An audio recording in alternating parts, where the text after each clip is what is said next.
Hey, Kenny, just wanted to get your general thoughts on the offense coming out of spring game, how they did on that day, and how that was for a culmination of the spring. I thought they did a nice job executing. I mean, when you watch the tape, there's not a lot of catastrophes. You know, there's some negative plays, some of those self-induced, some of those, tag mode of the quarterback, which is part of a spring game, right?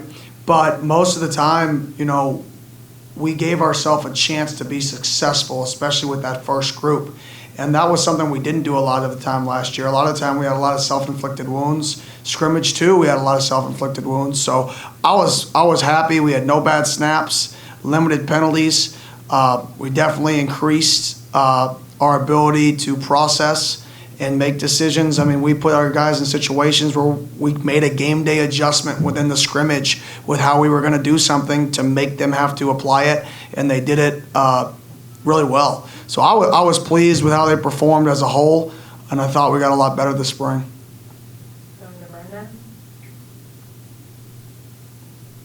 Hey, Kenny. Malik McClain comes up with a couple of nice catches, including the one down the sideline. I guess, one, can you evaluate that catch, how impressive that is, that skill set to go ahead and make that diving catch? And then two, I guess just what areas did you see him improve in from the start of spring until day 15? Evaluating the catch, that really high skill set to make that catch. I was very happy that he made the play. That's what we saw when we were recruiting him, the size, the speed, the length, the combination. And then he has that dog in him where he's competitive, and that's what you can't coach. You can't coach the dog in somebody, and he's got the dog. And then as a whole, he's a guy who took advantage of every single rep. There were no plays off. He may not have been on the field, but he was paying attention. And you can tell the difference because when you're looking at him or you're talking to him or you're teaching him, some people hear, other people listen. And what I mean by that is some people can repeat what you said, and other people are listening to what you said in the context and how to apply it. He's a kid for an 18-year-old to be able to listen at his age is going to help him make those plays because it's going to help him get on the field.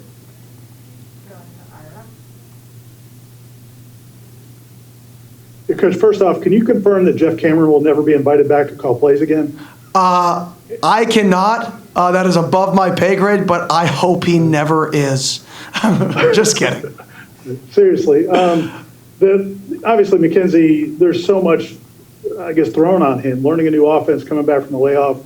Looking back at the course of the 15 days, how would you evaluate kind of what you saw to him over that time? Constant improvement. I mean, obviously he knew football, right? But constant improvement. I mean, you're talking about a kid who hasn't really played in a live setting or as close of a live setting in over 2 years and in a new system. So every single day he got a little more comfortable. He had his good days, his bad days, but he got a little more comfortable. He learned from those mistakes. And when you're in a new system, that's all you can really ask is don't make the same mistake twice. If we're going through a read and you think you can fit the ball over the corner in a high-low, right, and the guy sinks off of it and the ball's batted down, I'm with you. Just don't do it again, right? And that's a guy who the more comfortable he got within the system in terms of where people are going to be on the field, how we teach releases, those little details he had to get used to, and he had constant improvement in that. And then just fundamentally, I talked to him, we're going to improve on driving off our back foot and throws from the pocket. That's something that we got to be, as a group, we got to get better at is pocket movements and keeping a base in the pocket. And that's something I challenged him with. And he took that challenge, and now it's on them. That entire quarterback room, it's on them. Like I said, those guys know the system. They know how to self-correct themselves. They know when a throw feels good and why it shouldn't feel good for the most part. So now it's on them to see who prepares the next 3 months. Going off that, just talk about Jordan Travis and just kind of the growth you saw from him and what you'd like to see him continue with during the summer.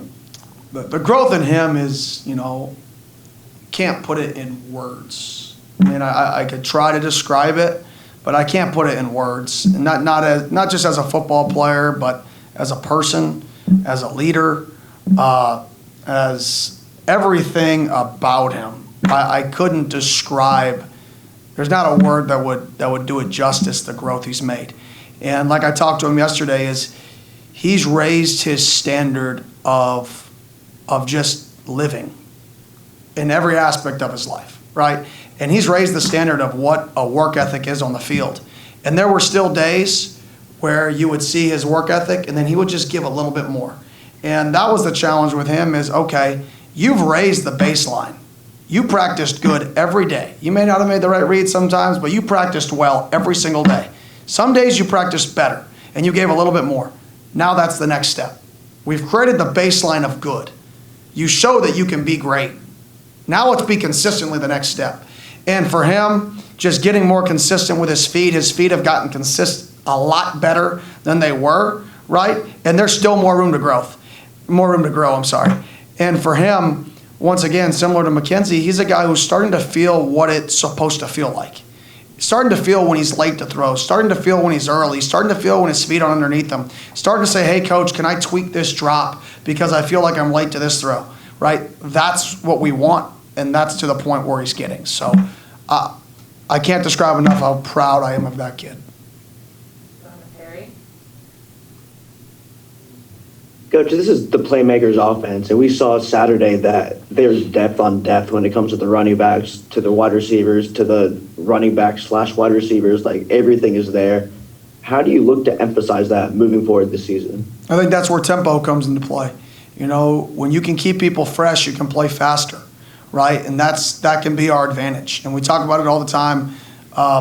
You know, we're not trying to hurry up to mess up. That's not the system. The system is not play as fast as you can and take TFLs and hope you get lucky and the defense falls down and you score touchdowns. That's not what we do, right? We want to play fast, right, and always account for numbers. Well, the more people we have on our roster that we feel comfortable with, right, the faster we can play and we can limit what we call because we know we're going to have guys who can win one-on-ones consistently. And the more you can count on guys to win one-on-ones, the faster you can play. And that's really it.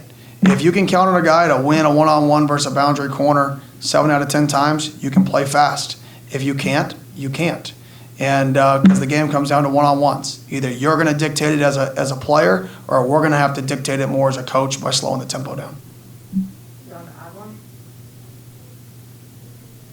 Hey, Kenny, I think it was McKenzie's second drive. I think it was a throw to Pokey that was incomplete, and you guys kicked a field goal. I don't know if you recall that play, but how did you guys grade that? Was that a drop? Was that a misthrow? Was that a good breakup by the defensive back? I'm trying, to be honest, I'm trying to process.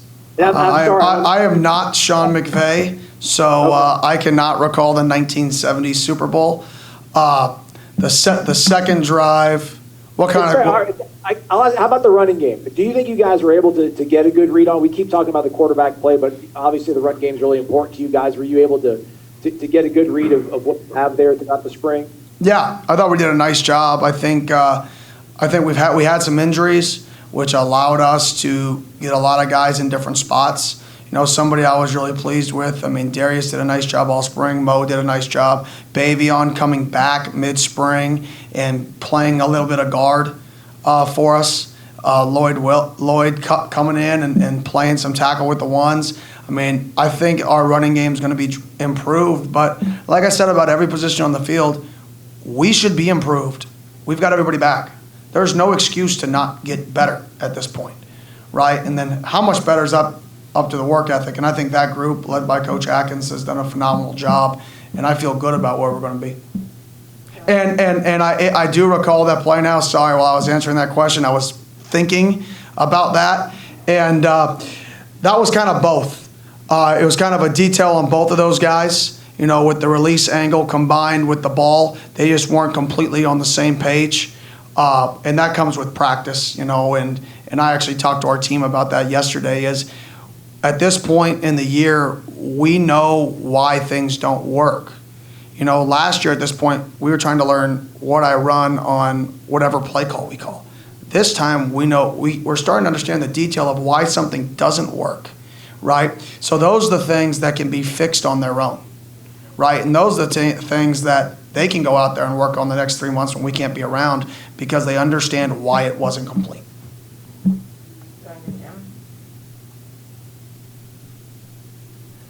Coach, one of the more frustrating and negative things that can happen and seemed to happen some last year when you would have a drive going is that a receiver would run a good route get a good pass thrown to him and drop it.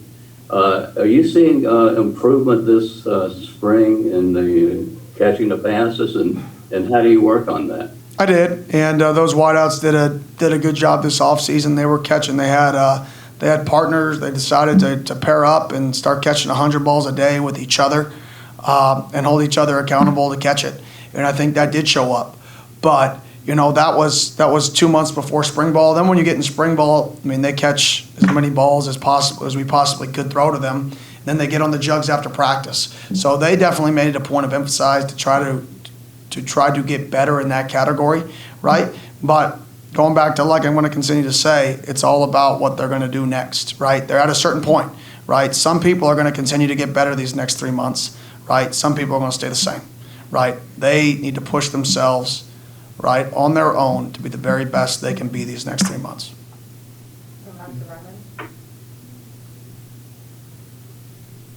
Hey, Kenny, you mentioned at one point that Lloyd Willis was getting some reps with the ones at left tackle. I guess, how did he do kind of stepping into that role at times? And then I think when he was in there, Darius Washington got some reps at left guard. Is that something that you guys would like to kind of continue exploring with Darius?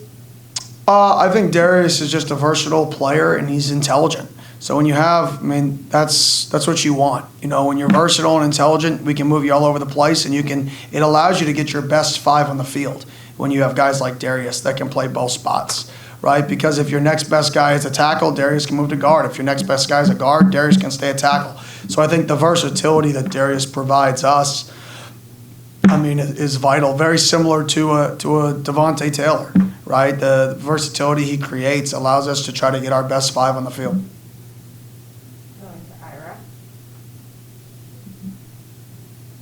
Not to beat a dead horse, but if you had to pick the worst call Jeff made, could you?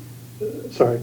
Going back to the offense overall, when with everything that happened last year with Jordan in preseason camp and not being able to get a lot of reps, and then being you had Tate thrown into the mix, and then Jordan thrown in, like how much closer to the real offense are you guys running now compared to where you were like in the fall?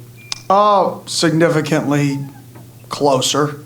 I mean, and to say the real offense, I mean, this system is going to adapt and it's going to change. I mean, that's what makes it good, is it's going to adapt and it's going to change based off its playmakers and based off of what guys we want to create one-on-ones with, right? But I definitely feel the grasp of the system for all of those quarterbacks is so much greater. I mean, I couldn't even explain. Like, I wasn't installing this spring.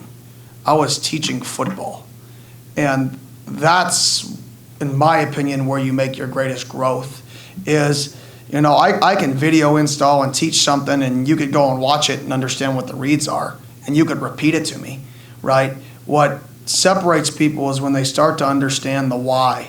And that's what we spent all the time on. And those are the things I'm excited about is, I mean, Mackenzie had that built-in kind of understanding of the why on some concepts because he's played so much ball, right? Jordan didn't get those reps, and Jordan, I mean, you leave camp, he understands the why on a lot of stuff. Tate Rodemaker understands the why. Chubba Purdy, right, is starting to understand the why, and that is what makes you a great quarterback. Matt. Kenny, you talked a little bit about the growth and development from your quarterback room. Do you see any scenarios maybe next year where you could go multiple quarterbacks at times? Yeah, I mean, crap. If they're our best players, we'll put them on the field. I mean, our job as a staff is to put our best players on the field. If we have 4 quarterbacks that are 4 of the best 11, you're going to see some crazy stuff. If we have 1 quarterback that's one of our best 11, then there'll be 1 dude on the field. But our job as a staff is to get the best players on the field that give us a chance to win. To Brendan. Kenny, FSU announced today that there's going to be some camps in June. I guess how nice is that going to be as a staff to, one, for you to be working back here where you cut your teeth coaching high school players, but then 2, to evaluate guys in person and actually getting to see things live. Oh, it's awesome. I mean, being able to see guys in person, I mean, that's when you get your true evaluation of not just the football player, but the character. I mean, I tell guys all the time when I'm talking to them on, whatever platform I'm talking to them on, is you've got to want to be coached by me, and I've got to want to coach you because we're going to be around each other a lot. So if you don't like me and I don't like you, this probably ain't gonna work out. And that's why I'm not fake in the recruiting process. I'm very real, I'm very honest, because at the end of the day, you're gonna get here. And at the end of the day, you better know what you're getting yourself into. And I'll tell you this, everybody we recruit knows who I am. The good, the bad, the ugly, they know what they're gonna get from me every day. And that's what excites me, is I get to eval those kids, I get to coach them, and they get to see what it's gonna be like the day they step on campus. It's the relationship piece of them being here just as much as the physical evaluation. Last one going to Adlin. Kenny, you're a coach, you're not a politician, but you might have to tap into like your inner Senator Dillingham here. But, you know, when it comes to Jordan, I mean, you said the growth in him you just can't put into words, not just as a football player. Coach Norvell said that his accuracy was next level. It sounds like there's maybe a guy that's ahead of the other guy in this race. Are you guys surprised by the progress that Jordan's made? And is Jordan ahead of the curve right now when it comes to starting for the quarterback job? It is exactly, honestly, what we wanted. We brought in a guy with a ton of experience, a guy who understands what it takes to be successful in Mackenzie Milton, and we paired him with a young group. And Mackenzie has raised the bar of our quarterback room. I talked about at an exit meeting with a quarterback today. The standard that Mackenzie holds for himself has raised the bar of our room. It's raised the bar of Jordan. It's raised the bar of Tate, Chubba, Gino, everybody by how he attacks every day, his competitive nature. And that was a big reason to bring him here, was we knew the person he was. And combine that with the fact that he's healthy, you can never have too many good quarterbacks. And I am blessed to be in the situation we're in. How was that for a political answer? Was that pretty good? All right, thanks, Coach. Thank you.